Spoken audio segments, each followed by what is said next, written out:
Salut, moi c'est Antoine. Il y a environ 2 ans, je me suis lancé le défi de convertir la 208 de ma copine en un vrai van d'expédition pour partir à la découverte d'un des plus beaux pays, la Norvège. On a tellement aimé ce mode de voyage que depuis, on parcourt l'Europe en voiture aménagée. Ici, je te raconte chaque road trip, que ça soit en solo ou avec ma copine Clémence. Alors installe-toi confortablement pour suivre mes aventures. Bienvenue dans une nouvelle vidéo. Vous avez été nombreux à me demander que je vous présente un peu plus en détail l'aménagement. Du coup, c'est l'occasion. Là, avec Clémence, on est parti pour un week-end dans le Luberon. On a trouvé un parfum au bord de la Durance. Et on est avec notre fidèle compagnon Olympe, donc la 208 avec laquelle on part souvent en road trip. Du coup, je vais te montrer vraiment toutes les étapes qu'on fait pour passer du mode conduite au mode lit, parce que comme c'est une petite voiture, on est obligé en fait d'avoir un mode conduite et un mode lit, sinon tout simplement on peut pas dormir dedans. Donc la première chose à faire, tu vois, à chaque fois qu'on arrive à un spot, on enlève ça et en fait ça nous sert de tableau de bord qu'on va mettre devant dans la voiture, où on vient mettre un peu dans la nuit nos lunettes, tous les papiers, tous les trucs qu'on a besoin d'avoir à portée de main pendant la nuit. Ensuite on met nos rideaux isolants. Et je t'ai fait un réel sur Instagram, donc je t'invite aussi à aller voir mon Instagram. C'est vraiment hyper facile et franchement pas cher du tout de faire ce genre de rideau isolant. Donc celui-ci, c'est le seul où il n'y a pas le tissu sombre, parce qu'en fait on n'avait plus assez de tissu pour le mettre. Donc ça c'est le pare-brise. Ils sont assez faciles à mettre parce que on met tout simplement des ventouses. Comme ça, grâce à ça, on se sent vraiment dans notre lit, quoi, bien au chaud et surtout bien dans le noir. Et le matin, au moins, on n'est pas trop dérangé.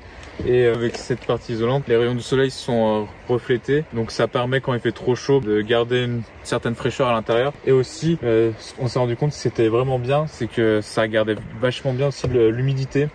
L'humidité reste en fait sur la vitre et va pas à l'intérieur de la voiture. Sur la voiture de Clémence, donc sur Olympe, on a mis des déflecteurs quand il pleut. Au moins, l'eau elle rentre pas à l'intérieur. Et là, derrière, on a pas mal d'espace de rangement. Comme tu peux le voir, je mets la douche. Enfin, la tente de douche, pardon. De mon côté, je mets aussi les 2 tabourets et puis un peu voilà les choses qui traînent, mes chaussures, etc.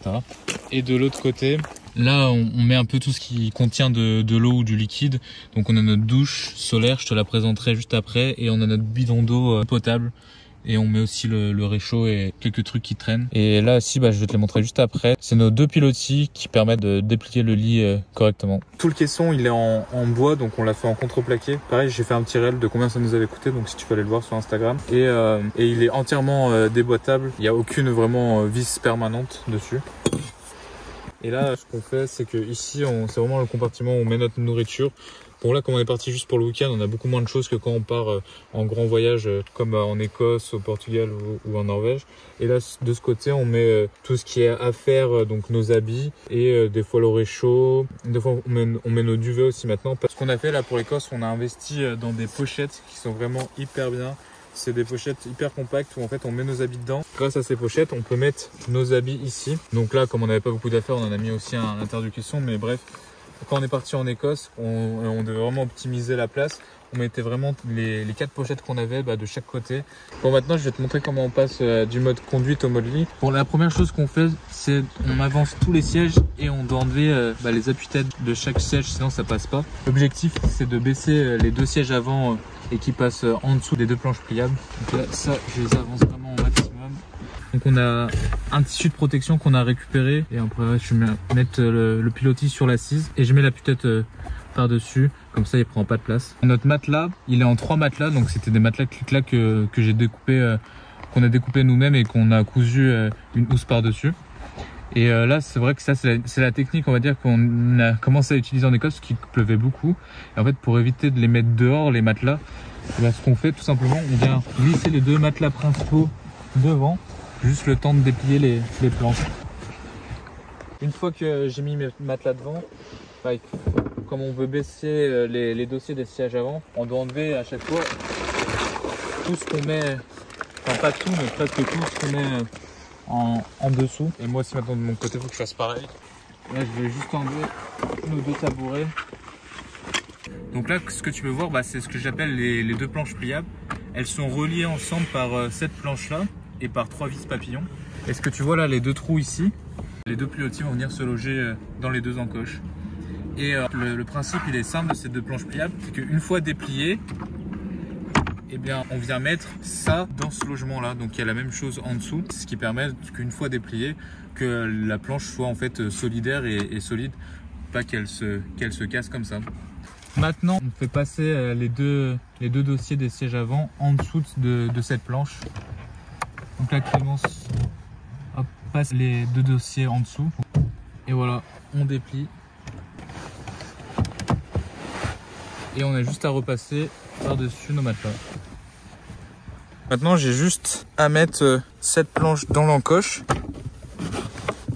ce qui sécurise la planche pliable. Donc tu vois maintenant hop, la deuxième dans l'autre encoche. Et on fait pareil de l'autre côté pour la deuxième planche pliable. Et tu vois là maintenant nos deux pilotis, ils sont dans les encoches que je te montrais juste avant. Et ça bouge pas du tout. Pour bien dormir avec Clémence, on prend nos oreillers de chez nous et en guise de traversin, on a acheté chez Decathlon, ils coûtent vraiment pas cher du tout, des oreillers gonflables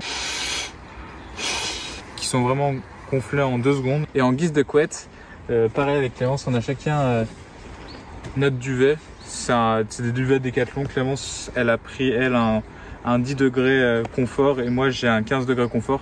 15 degrés, j'avoue que c'est un peu short, mais heureusement on a acheté aussi ce qu'on appelle des draps de soie. Ça permet de gagner environ 5 degrés de confort. Donc moi je peux descendre voilà, des nuits quand il fait 10 degrés dehors, je suis plutôt bien avec ça à l'intérieur et mon duvet par-dessus.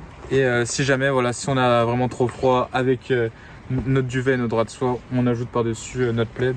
Et là on est vraiment paré pour aller, si on veut, coucher en Laponie. Pour s'éclairer, nous ce qu'on utilise, c'est pas sponsorisé par Decathlon, hein, mais on utilise des lampes qui viennent de chez Decathlon. On vient chacun les accrocher hop, sur le petit crochet de la voiture et je te montre un peu ce que ça fait. Maintenant que le mode lit est mis, je te présente comment on fait pour se doucher. Tout simplement, on a une douche solaire. C'est une douche pareil de chez Decathlon. On vient la remplir par ici, après on la referme et avec ce système on peut la monter en pression en pompant et voilà, on a la pression qu'on veut. Généralement ce qu'on fait, là il fait encore un peu chaud, on va prendre une douche froide, mais sinon si on a vraiment froid et qu'on doit prendre notre douche, on fait chauffer un peu d'eau dans notre casserole, on la mélange un peu avec de l'eau froide et ça nous fait à peu près tiède. Donc ça c'est la tente de douche Decathlon, c'est le même principe que la tente de seconde. Et ça fait vraiment une vraie cabine de douche. Quand il y a du vent, c'est agréable, ou même quand on a un peu de vis-à-vis si on dort à côté d'autres gens. Là on est sur des cailloux, mais on peut aussi, on a des sardines si jamais on est dans de l'herbe ou de la terre pour l'accrocher si jamais il y a du vent. Il y a aussi un tapis de douche qui est fourni avec. Une chose aussi à savoir, nous, ce qu'on utilise pour nous doucher en gel douche et en shampoing, c'est que du solide et c'est que du shampoing et du gel douche biodégradable. Pour faire manger et aussi en réserve d'eau, on a un bidon d'eau de 10 litres rigide. On avait acheté ça sur Amazon, ça fait vraiment très bien l'affaire, apte au contact alimentaire. On a aussi donc une réserve de 3 litres d'eau en gourde de la marque Quetch, à part celle-ci, qui sont vraiment très bien parce qu'elles sont isothermes, donc elles gardent vraiment au frais ou au chaud si on met des boissons chaudes. Donc ça nous fait 3 litres plus 10, donc 13 litres. On l'a pas pris là pour ce week-end, mais on a aussi une réserve d'eau souple de la marque pareil Decathlon de 10 litres, donc ça nous fait 23 litres. Mais ça généralement on en profite si par exemple on va prendre de l'eau à une fontaine et on sait pas si l'eau elle est potable. On garde ce bidon d'eau souple pour mettre l'eau potentiellement non potable dedans, ce qui permet, nous on tient environ, on va dire 2-3 jours grand maximum avec notre eau potable. Et la douche aussi, ce qui est bien, comme on peut vraiment régler la pression en fonction du nombre de fois qu'on appuie sur la pompe, et ben on règle la pression vraiment au minimum et on fait notre vaisselle, on rince notre vaisselle avec, ce qui nous permet vraiment d'économiser beaucoup d'eau.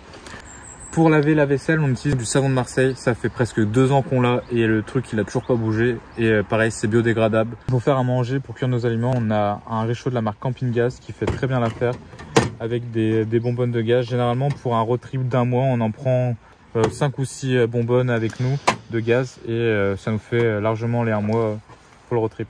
On a acheté pour notre dernier road trip donc qu'on a fait en Écosse.